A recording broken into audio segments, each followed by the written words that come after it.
Amém. Pode se assentar, meu amado. Boa noite. É uma alegria estar aqui com vocês de novo, aqui na Betel, na Filadélfia. Essa cidade que eu aprendi a amar, que eu aprendi a gostar, essa cidade que eu aprendi a colocar no meu coração, que nós precisamos alcançá-la para Jesus. Hoje pela manhã nós tivemos aqui, quem estava aqui de manhã? Deixa eu dar uma olhada, alguns de vocês estavam, não é? Hoje de manhã nós falamos aqui sobre a importância de nós nos relacionarmos com as pessoas que não conhecem Jesus, porque é através da nossa amizade, do nosso amor, do nosso caráter, que nós vamos atrair essas pessoas para Jesus. Então, a gente focou muito isso, olha, nós precisamos andar no meio das pessoas que não conhecem Jesus. Não para a gente se amoldar o caráter delas, mas para elas conhecerem Jesus através da nossa vida, através dos nossos hábitos, através do nosso coração. Então, agora nós vamos falar de um outro tema que é mais ou menos uma sequência. Vou pedir o pessoal para já colocar aí para mim. E queria orar, queria pedir a Deus, para que Deus possa estar aqui, tocando o nosso coração. Não é? Eu toco nada, mas Deus, Ele vai tocar seu coração, tenho certeza que nessa noite, porque Ele colocou no meu coração uma mensagem para trazer para vocês, um assunto que Ele quer que você ouça, e que você não só ouça, mas que você possa praticar a palavra e o ensinamento dele. Senhor, abençoa-nos nessa noite, Pai. Abençoa o que nós vamos falar, Pai. Faça com que todos nós aqui, Pai, possamos estar com o coração aberto, com a mente aberta, os ouvidos, os olhos, Pai. E eu te peço, Pai, visita cada um aqui, Pai. Mostra a cada um aqui, Pai, qual é o grande propósito que o Senhor tem para a vida deles e para a vida dessa igreja, Pai. Pai, ao olhar essa igreja, um ano que se passa depois que eu estive aqui, Pai, já é a terceira vez que eu venho aqui, eu vejo essa igreja cada vez mais forte, eu vejo essa igreja, o Senhor dando recursos para ela, Pai. Eu vejo essa igreja se expandindo, Pai. E pelos olhos espirituais, Senhor, eu estou vendo essa igreja com uma multidão de pessoas, Pai, que estão vindo aqui para te conhecer, que estão vindo aqui para entregar a sua vida para ti, Senhor. Então eu te peço, Pai, faz com que todos nós que estamos aqui hoje possamos entender da importância, Pai, da relevância, Pai, da necessidade, Pai, de nós envolvermos para ganharmos vidas para o seu reino, Pai. Eu te peço, Senhor, o Senhor está dando todos os recursos, Pai. O Senhor está dando todas as condições para essa igreja, Pai. Talvez seja a igreja mais relevante aqui de Filadélfia, Pai. Mas nós precisamos, Pai, de trabalhadores para essa obra, Pai. E por isso nós oramos por isso. Em nome de Jesus. Amém? Muito bem.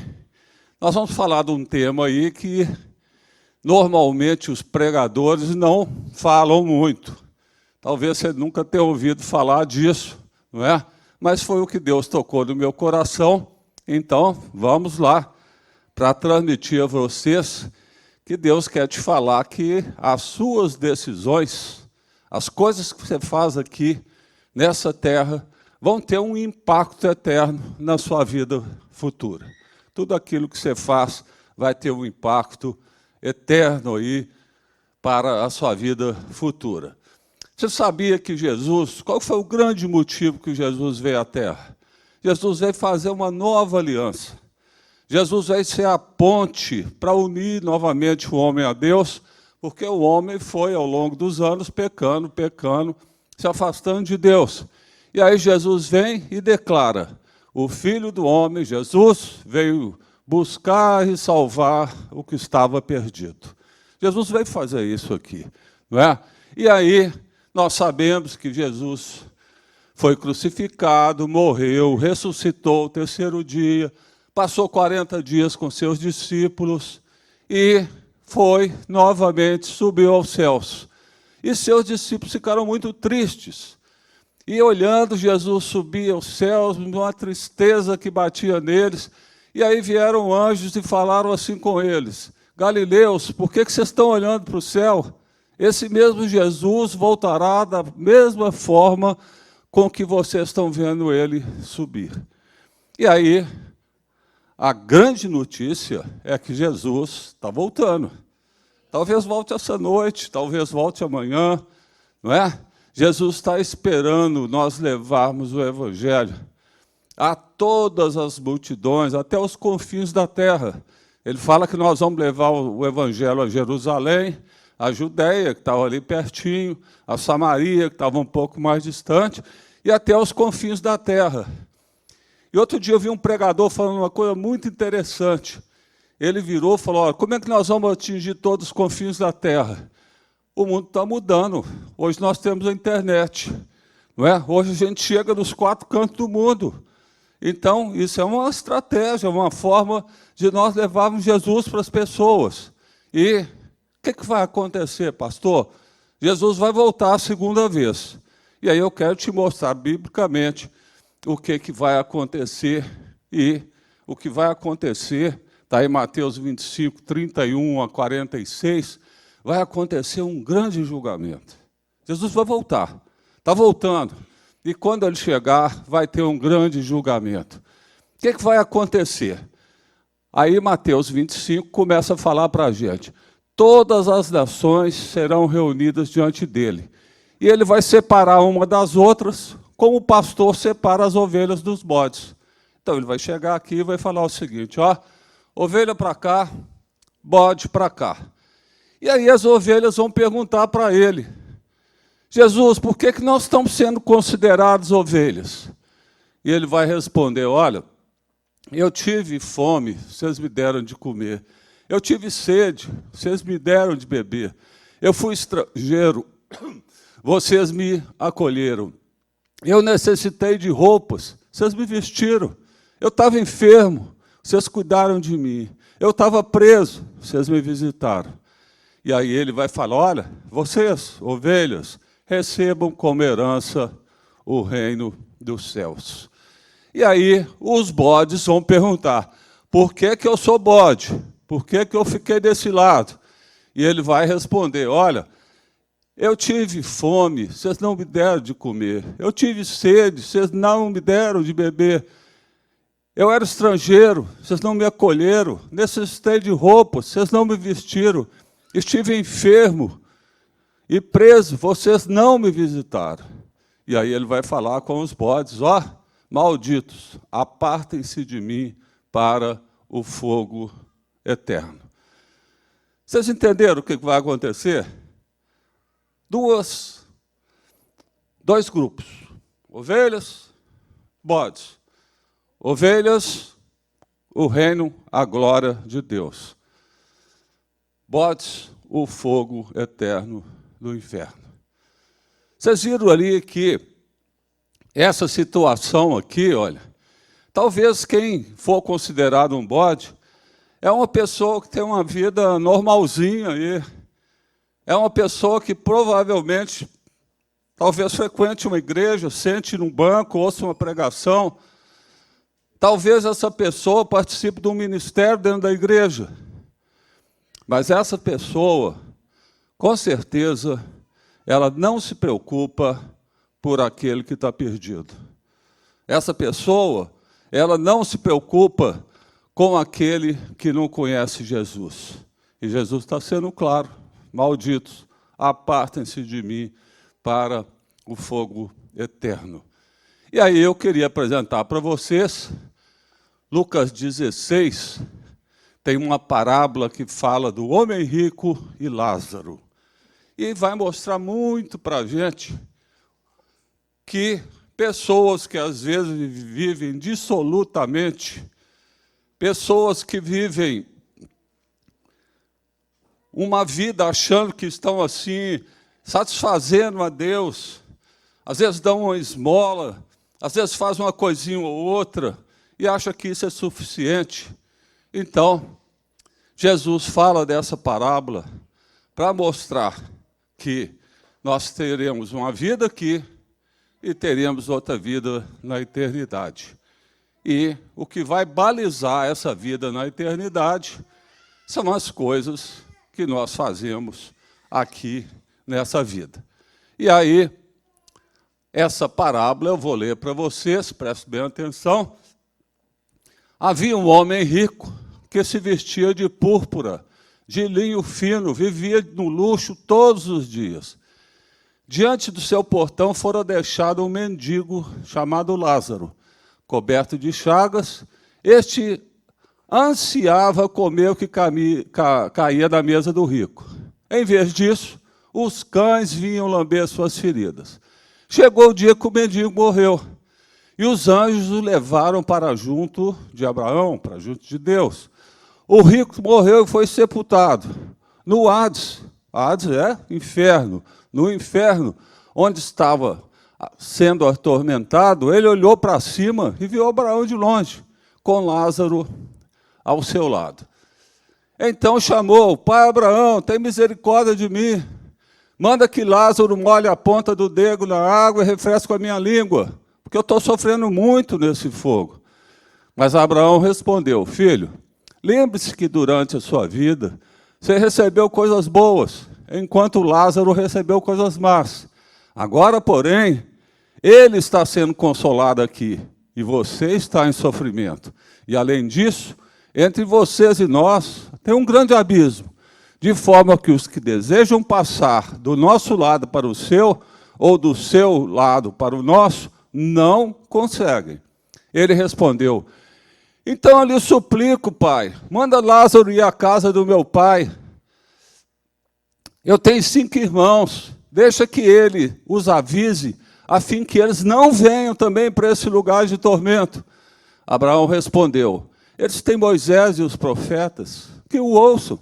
Não, pai Abraão, disse ele, mas se alguém dentre os mortos fosse até ele, eles se arrependeriam. Abraão respondeu: se não ouvem Moisés e os profetas, tampouco deixarão convencer, ainda que ressuscite alguém dentre os mortos. É uma palavra muito clara do que nós vamos ter na vida eterna. Vida eterna pode ser no Hades, no inferno, pode ser na eternidade, na glória de Deus. A gente, quando ouve as coisas, a gente guarda muito pouco. Talvez daqui a um mês, se perguntarem para vocês: o pastor Wagner teve aí, o que ele falou? Aí o outro: foi bênção, né? Foi bênção. Mas o que a gente vê, a gente não esquece. A gente guarda. A memória da visual da gente é muito superior à memória auditiva. Então, eu vou passar um filme aqui para vocês, que é essa história. Esse filme é 100% fidedigno à Bíblia. O que vocês vão ver lá é o que está escrito aqui. E vamos ver essa história do homem rico e Lázaro, para você guardar isso para a sua vida.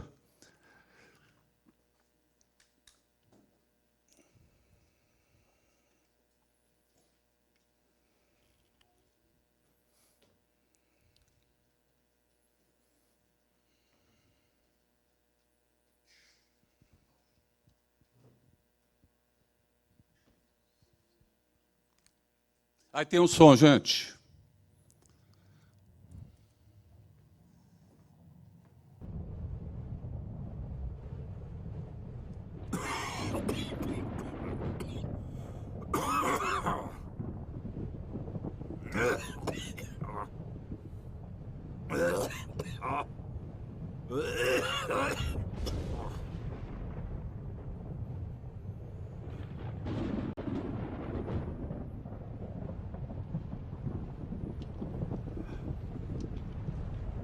Socorro! Me ajudem!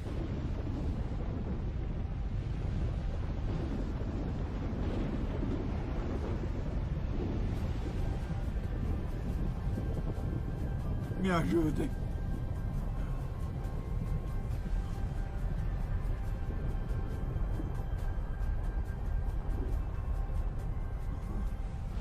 Socorro!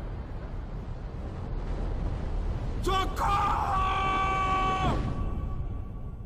Quando os fariseus, que amavam mais o dinheiro do que a Deus, ouviram os ensinamentos de Jesus, zombaram dele. Ele respondeu contando essa história. Lázaro e o homem rico. Um ano antes. Comprem! tenho. Comprem comigo! Não tenho Os esmola pra melhores trabalhar. tecidos aqui comigo! Comprem! Comprem! Comprem comigo! Lamparinas. Vamos sair aqui mais caros, mais altos, não precisa. Outro filho, Johnson, mais outro filho já.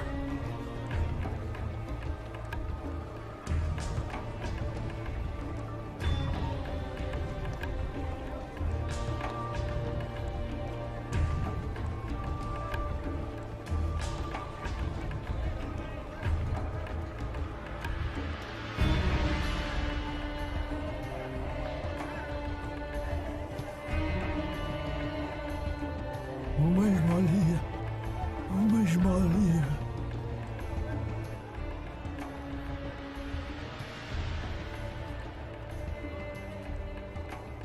Esmola.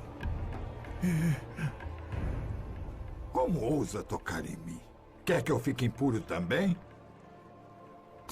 Eu não devia nem permitir que você mendigasse ao meu portão. Me perdoe, senhor, me perdoe. Eu não como há dias. Eu posso comer algumas das migalhas que caem da sua mesa, meu senhor? Migalhas que caem da minha mesa. E o que os cachorros iriam comer? Eu tenho que cuidar dos meus negócios. Tome. Queime isto. Está infectado.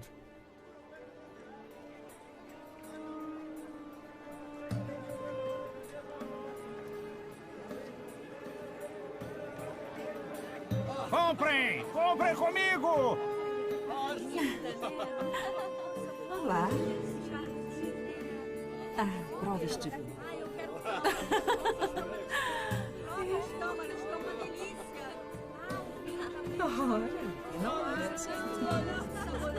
Enfim, ele chegou!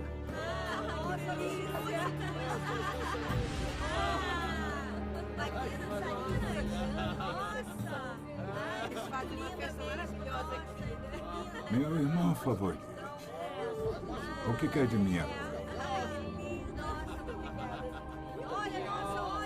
Não poupamos gastos hoje. Posso perceber. Havia um homem rico que se vestia de púrpura e linho finíssimo e vivia esplendidamente. À sua porta jazia um mendigo chamado Lázaro, cheio de chagas, e que desejava alimentar-se com o que caía da mesa do rico. Os próprios cães vinham lamber-lhe as chagas.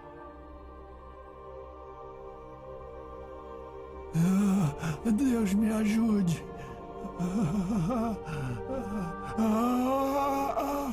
Por quê? Por quê? Por quê? Por quê?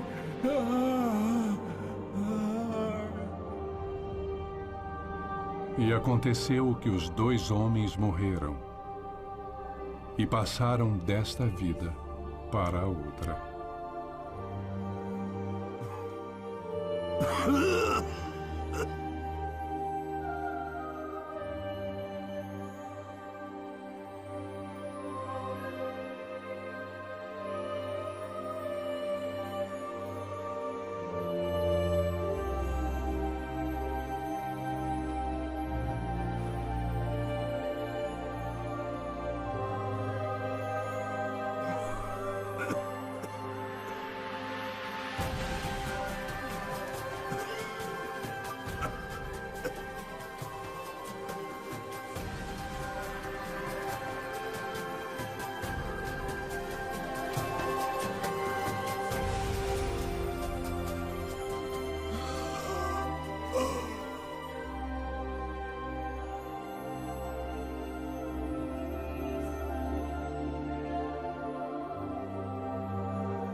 Me ajudem!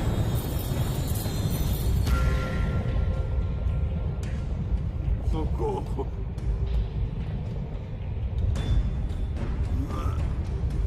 Me ajudem!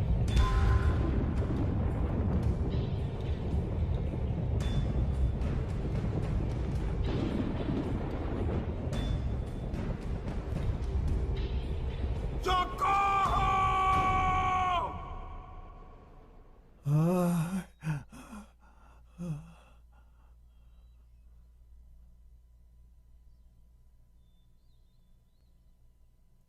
Esmola.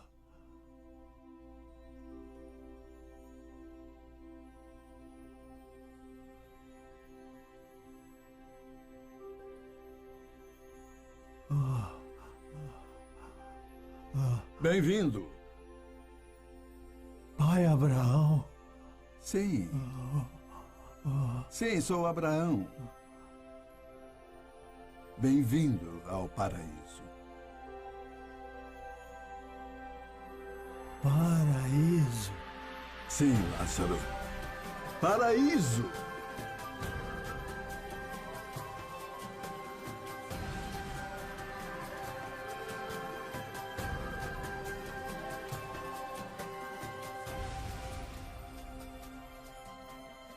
Preparamos um banquete em sua homenagem. Sim, sim, venha.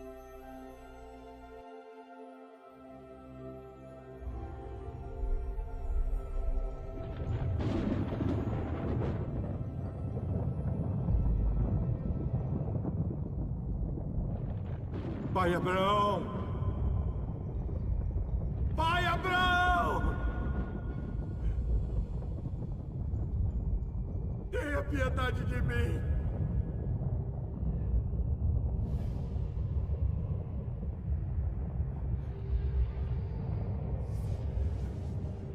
Eu vi com Lázaro. Mande-o aqui! Que ele molhe a ponta do dedo na água e me refresque a língua. Eu não aguento esta em chamas!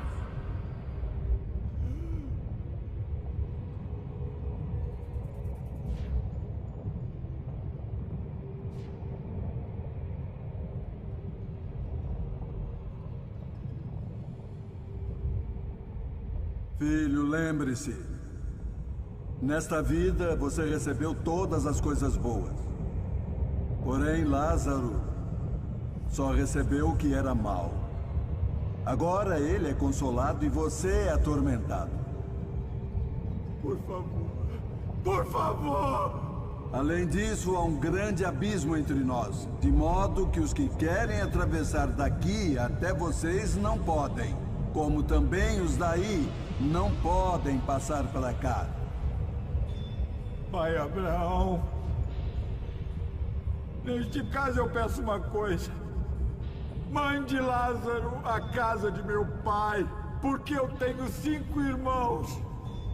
Deixe que ele vá e os avise, para que assim não venham para este lugar de tormento! Eles têm Moisés e têm os profetas. Que seus irmãos os escutem. Não. Não. Mas se algum dos mortos fosse ter com eles, eles se arrependeriam. Se eles não escutarem Moisés e os profetas, não crerão ainda que um dos mortos ressuscite. Por favor. Não. Por favor. Não. Não. Por favor. Não!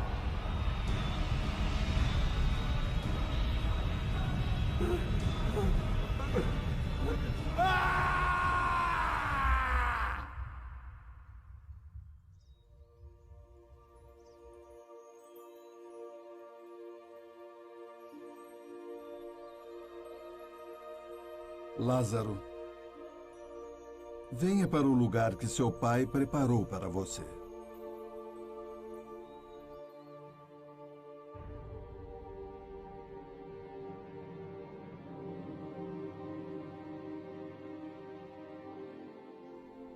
Podemos dividir os bens dele agora. Seremos ricos. Esta seria a vontade dele. Onde será que ele está agora? Ele era rico nesta vida. Com certeza continua rico na outra. Versão brasileira. Muito bem. Este homem rico, ele tinha características que nós vimos aí no filme, vimos na palavra de Deus. E ele vivia uma vida onde ele se achava uma pessoa piedosa, porque ele praticava boas obras, deixava que os pobres ficassem perto da sua casa, que se alimentassem do resto das suas comidas. Ele se sentia piedoso com isso. Esse homem, ele gerava comunhão, inclusive promovia muitas festas. As pessoas estavam do lado dele, estavam se divertindo, estavam rindo. Esse homem era muito bem relacionado. As pessoas de importância estavam todas do lado dele. Mas nada disso foi suficiente para que ele fosse para o céu.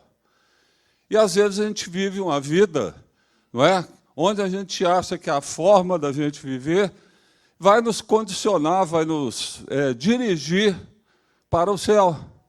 Mas muitas vezes isso não vai acontecer porque nós estamos fora dos propósitos de Deus.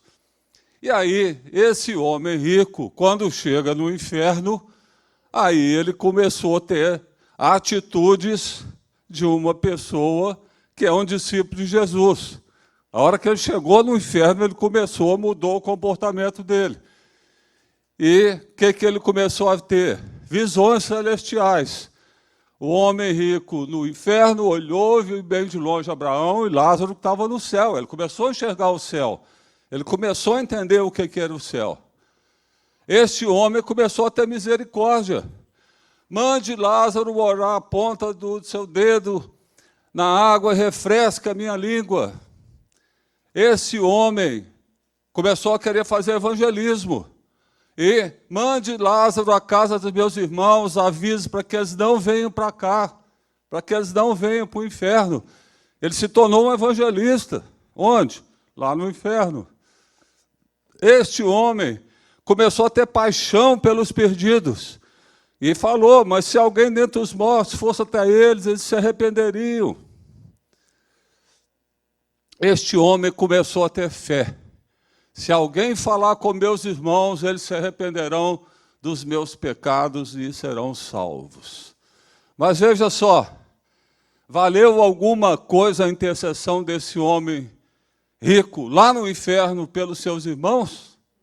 Não valeu nada, porque passou a hora. Ele tinha que ter feito isso aonde? Aqui. Mas ele deixou para fazer isso lá no inferno. Amados, o inferno é um lugar de sofrimento e é intransponível. Estando lá, não se pode alcançar o céu. O texto, o filme, mostra isso muito claramente. Quem está no céu não pode passar para o inferno. Quem está no inferno não pode passar para o céu. No inferno, as nossas orações não vão ser respondidas. Então, o que eu quero te dizer nessa noite é que nós precisamos evangelizar, nós precisamos levar o evangelho de Jesus para as pessoas, agora, não é? Depois da morte não tem mais tempo para fazer isso. Você precisa saber disso, você precisa falar, você precisa ser um verdadeiro discípulo de Jesus e levar o evangelho para as pessoas, não é? Quando se tem muitas coisas para fazer, as coisas mais importantes se perdem entre as menos importantes. Eu tenho que trabalhar muito, eu tenho uma vida muito difícil. Eu tenho 3 filhos, não é? São coisas importantes. Mas eu quero te dizer que, para o reino de Deus, o mais importante é nós alcançarmos o perdido. Independente da situação que nós vivemos, independente se nós temos uma vida aí de 14 horas de trabalho por dia, Independente do número de filhos que nós temos, a coisa mais importante que você tem para fazer, que eu tenho para fazer, é levar o Evangelho de Jesus para quem ainda não o conhece. A vida é muito mais importante do que viver. A morte é muito mais importante do que morrer. Nós vamos escolher o nosso destino. Um dia, vocês ouviram, nós vamos ser separados. Ovelhas de um lado, bodes do outro. Eu vou te informar que muitos dos bodes aqui vão se achar ovelhas. Mas quando o julgamento vier, elas vão estar do lado dos bodes. Cristão ineficiente é o cristão que não reproduz, não produz frutos. A igreja Jesus chama a igreja ao foco, a cumprir o propósito. O cristão eficiente é aquele que gera fruto, é aquele que ganha vidas para Jesus. Nosso foco, pregar o Evangelho. Olha só como é que Deus fez as coisas. O destino das pessoas está na mão de alguém que vai pregar o Evangelho para eles. Não está na mão dos anjos, está na mão dos cristãos. Deus podia ter concebido, bolado aí, ó, eu vou deixar um batalhão de anjos aqui para pregar o Evangelho para as pessoas que não ainda o conhecem. Mas o que ele fez? Ele delegou isso. Ele deixou uma ordem para nós fazermos isso. Está entendendo? Olha a relevância disso. Eu, você, somos responsáveis pelo destino eterno de uma pessoa. Se ela não conhecer Jesus, ela já é um bode. E ele está mandando os anjos lá pregar o Evangelho? Não. Deixou na minha mão, deixou na sua mão, para que essas pessoas pudessem conhecê-lo. A maneira que vivemos vai definir o futuro eterno das pessoas. Se você tiver tudo, não tiver Jesus, você não tem nada. Se você não tiver nada e tiver Jesus, você tem tudo. Nós precisamos ter Jesus na nossa vida. Nós precisamos levar Jesus para que outras pessoas conheçam. Temos que fazer tudo o que podemos nessa vida. Não existe depois. Vocês viram a palavra, vocês viram o filme. Esta é a última chamada, não é? A volta de Jesus é a maior prioridade da vida de um cristão. Por isso, nós precisamos urgentemente pregar o Evangelho. A coisa mais importante que nós temos para fazer, cumprir o propósito, um chamado que Deus tem para nós. Qual que é o chamado que Deus tem para a sua vida e para a minha? Não é? Você está preparado para cumprir esse chamado? Deus, saiba disso, não escolhe os capacitados. Ele capacita os escolhidos. E nós somos escolhidos por Ele. Somos escolhidos por Ele para herdar a vida eterna, mas somos escolhidos por Ele também para levar a mensagem de salvação do Evangelho para as pessoas. Deus tem um plano para as nossas vidas. Olha esse versículo, atenção, Efésios 2:10.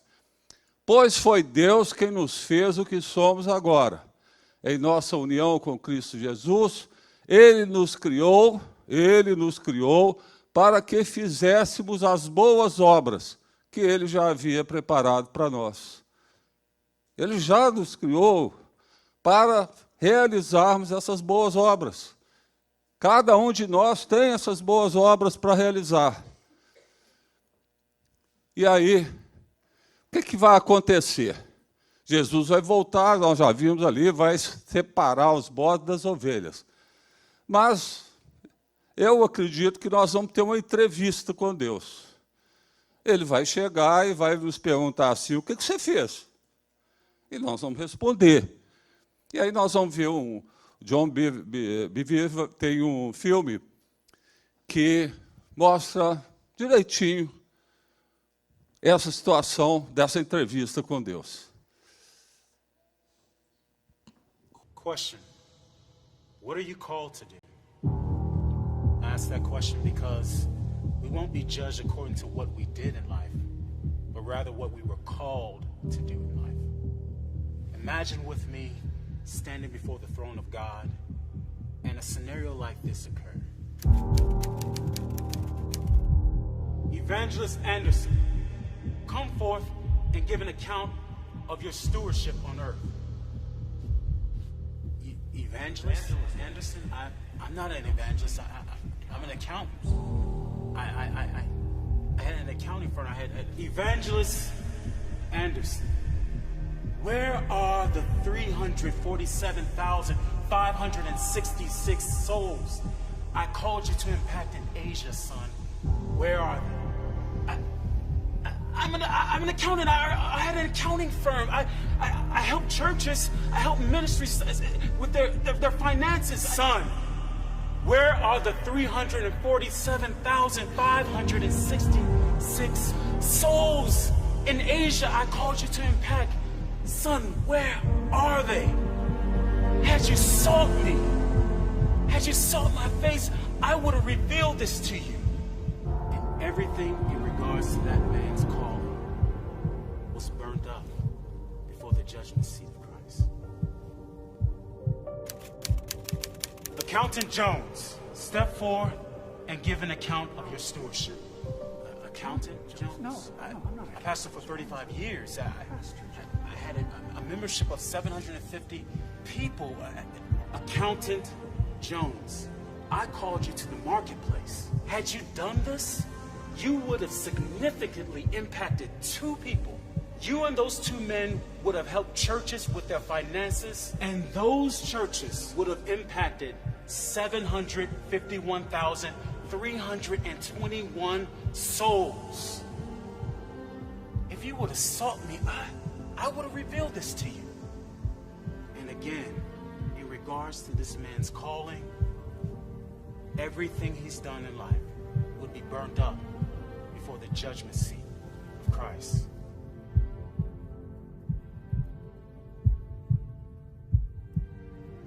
Sister Smith, come forth and give an account of your stewardship.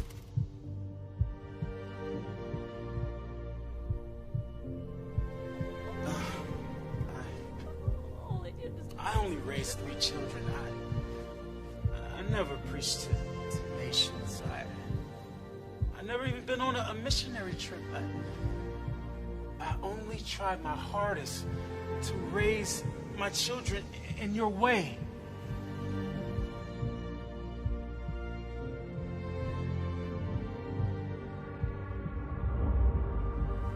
Sister Smith, I never called you to preach to nations. I never called you to go to other countries on missionary trips. I called you to raise 3 children. And let me show you the 1,579,541 souls those 3 children impacted.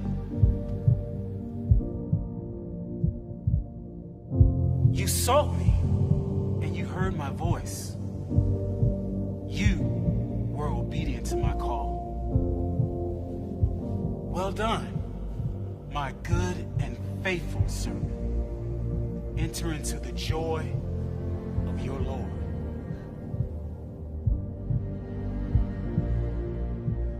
So remember, in regards to the calling that's on your life, you won't be judged according to what you did. You will be judged according to what you were called to do.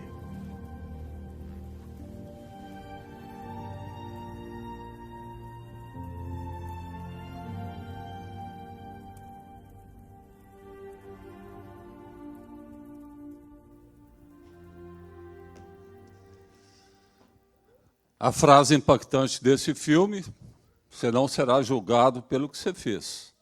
Você vai ser julgado pelo que você foi chamado a fazer.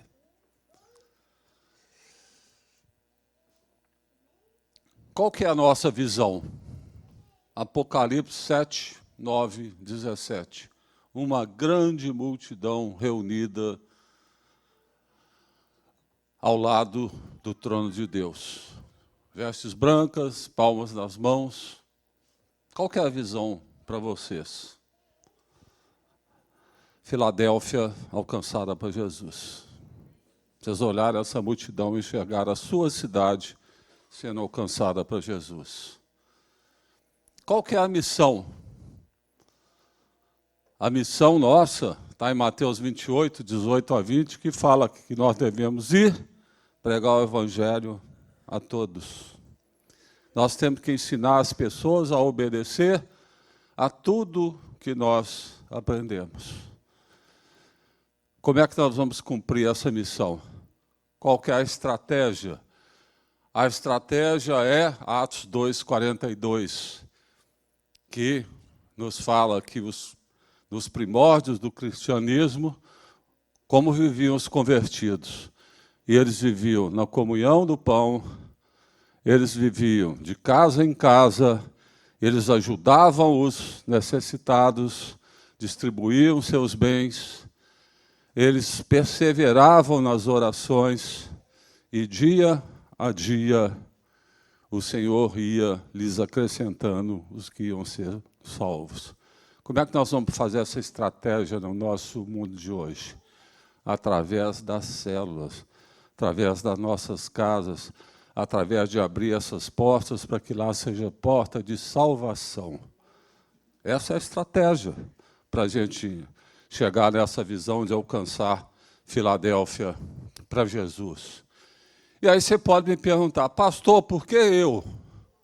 E aí eu vou te responder, olha, primeiro, por obediência, porque a palavra de Deus nos manda ir e pregar o Evangelho àqueles que não conhecem. Depois, por gratidão, porque você recebeu graciosamente, gratuitamente, a vida eterna. Recebeu de graça. E aí, é como se você tivesse aí convites para o reino de Deus, está guardado lá na sua gaveta.